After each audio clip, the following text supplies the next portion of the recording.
Hello friends, अस्सलाम वालेकुम। आज हमारा ऑटोनोमिक नर्वस सिस्टम फार्माकोलॉजी का तीसरा लेक्चर है। इस लेक्चर में हम रिसेप्टर्स पर ड्रग के एक्शन को डिस्कस करेंगे। पैरासिम्पैथिक नर्वस सिस्टम में हमारे पास दो टाइप्स की ड्रग्स होंगी, पैरासिम्पैथोमिमेटिक ड्रग्स और पैरासिम्पैथोलाइटिक ड्रग्स। पैरासिम्पैथोमिमेटिक ड्रग्स नाम से ही ज़ाहिर है कि ये पैरासिम्पैथिक नर्वस सिस्टम का जो एक्शन होगा उसके सिमिलर होंगी। जिस तरह पैरासिम्पैथिक नर्वस सिस्टम काम करता है इसी तरह पैरासिम्पैथोमिमेटिक ड्रग्स काम करेंगी। और पैरासिम्पैथोमिमेटिक ड्रग्स को कोलिनर्जिक ड्रग्स भी कहते हैं और दूसरे नंबर पर पैरासिम्पैथोलाइटिक ड्रग्स नाम से ही ज़ाहिर है कि ये पैरासिम्पैथिक नर्वस सिस्टम को ब्लॉक करेंगी। और पैरासिम्पैथोलाइटिक ड्रग्स को हम एंटी कोलिनर्जिक ड्रग्स भी कहते हैं। इस लेक्चर में हम पैरासिम्पैथोमिमेटिक ड्रग्स को डिस्कस करेंगे। पैरासिम्पैथोमिमेटिक ड्रग्स को हम दो कैटेगरी में डिवाइड करते हैं। Number 1 directly acting parasympathomimetic drugs, number 2 indirectly acting parasympathomimetic drugs. जो डायरेक्टली एक्टिंग पैरासिम्पैथोमिमेटिक ड्रग्स होंगी वो निकोटिनिक और मस्कोरेनिक रिसेप्टर पर डायरेक्टली अटैच होंगी और डायरेक्टली स्टिमुलेट करेंगी।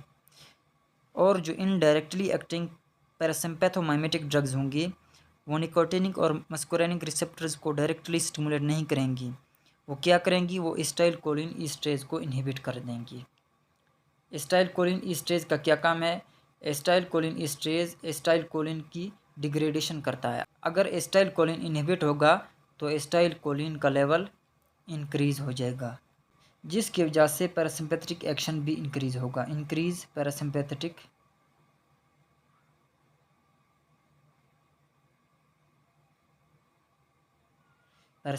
एक्शन। सबसे पहले हम डायरेक्टली एक्टिंग ड्रग्स को डिस्कस करेंगे। जो डायरेक्टली एक्टिंग ड्रग्स हैं वो डायरेक्टली निकोटिनिक और मस्कोरेनिक रिसेप्टर्स को स्टिमुलेट करेंगी। हमारे पास ये सारी ड्रग्स डायरेक्टली एक्टिंग ड्रग्स हैं। 6 टाइप्स की ड्रग्स हैं: एसिटाइलकोलिन, बेथेनेकोल, मिथाकोलिन, पिलोकार्पिन, सेविमेलिन एंड कार्बाकोल। हम हर एक को अलग-अलग डिस्कस करते हैं। सबसे पहले एसिटाइलकोलिन को हम क्लिनिकली यूज़ नहीं करते। क्यों क्लिनिकली यूज़ नहीं करते?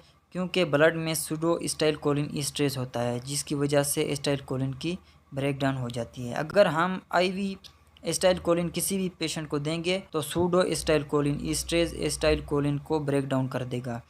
इसी वजह से ये बहुत शॉर्ट एक्टिंग है, they are very short acting. दूसरे नंबर पर बेथेनिकोल बी से आपने याद रखना है कि बी ब्लेडर पर ये एक्ट करेगी। ब्लेडर में M3 रिसेप्टर प्रेजेंट होता है। बेथेनिकोल को हम एटोनिक ब्लेडर की ट्रीटमेंट के लिए देते हैं। तीसरे नंबर पर मिथाकोलिन, M से आपने याद रखना है कि ये माइकार्डियम पर एक्ट करेगी। माइकार्डियम में M2 रिसेप्टर प्रेजेंट होते हैं। ये किस चीज़ के ट्रीटमेंट के लिए इस्तेमाल होगी? माइकार्डियम में टैकीअरिथमिया की ट्रीटमेंट के लिए ये यूज़ होगी। नंबर 4 पर हमारे पास पिलोकार्पिन है। पी से आपने याद रखना है कि ये प्यूपल पर एक्ट करेगी। प्यूपल में M3 रिसेप्टर प्रेजेंट होता है और ये ग्लोकोमा की ट्रीटमेंट के लिए यूज़ होती है।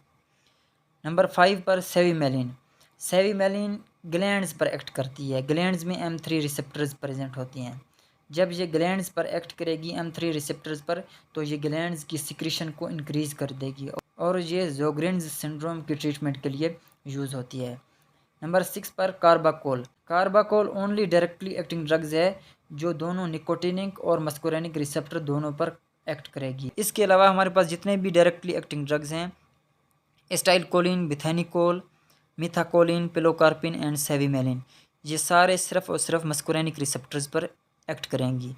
कार्बाकोल निकोटिनिक और मस्कोरेनिक दोनों रिसेप्टर्स पर एक्ट करेंगी। डायरेक्टली एक्टिंग ड्रग्स का ओवरव्यू: एसिटाइलकोलिन, बेथेनिकोल, मिथाकोलिन, पिलोकार्पिन, सेविमेलिन और कार्बाकोल, ये हमारे पास 6 डायरेक्टली एक्टिंग ड्रग्स हैं। इनमें से जो कार्बाकोल है वो निकोटिनिक और मस्कोरेनिक दोनों रिसेप्टर्स पर एक्ट करेगी और इसके अलावा जितने भी डायरेक्टली एक्टिंग ड्रग्स हैं ये सिर्फ और सिर्फ मस्कोरेनिक रिसेप्टर्स पर एक्ट करेगी। बी से आपने याद रखना है, बेथेनिकोल का बी से याद रखना है कि ये ब्लेडर पर एक्ट करेगी और एटोनिक ब्लेडर की ट्रीटमेंट के लिए यूज़ होती है। मिथाकोलिन आपने एम से याद रखना है कि ये माइकार्डियम पर एक्ट करेगी। माइकार्डियम में M2 रिसेप्टर है और ये टैकी अरिथमिया की ट्रीटमेंट के लिए यूज़ होती है। पिलोकार्पिन आपने पी से याद रखना है कि प्यूपल में एक्ट करेगी। प्यूपल में M3 रिसेप्टर प्रेजेंट होता है और ये ग्लोकोमा की ट्रीटमेंट के लिए यूज़ होता है। सेविमेलिन ग्लैंड्स पर एक्ट करेगी और ग्लैंड्स में M3 रिसेप्टर प्रेजेंट होते हैं और ये सिक्रीशंस को इंक्रीज़ कर देगी। ये किस चीज़ के ट्रीटमेंट के लिए यूज़ होगी? ज़ोग्रेन्स सिंड्रोम की ट्रीटमेंट के लिए ये यूज़ होगी। और कार्बाकोल दोनों निकोटिनिक और मस्कुरेनिक दोनों रिसेप्टर्स पर एक्ट करेगी। अगर आपने हमारे चैनल को सब्सक्राइब नहीं किया तो वो हमारे चैनल को सब्सक्राइब करें और बेल आइकन को प्रेस करें।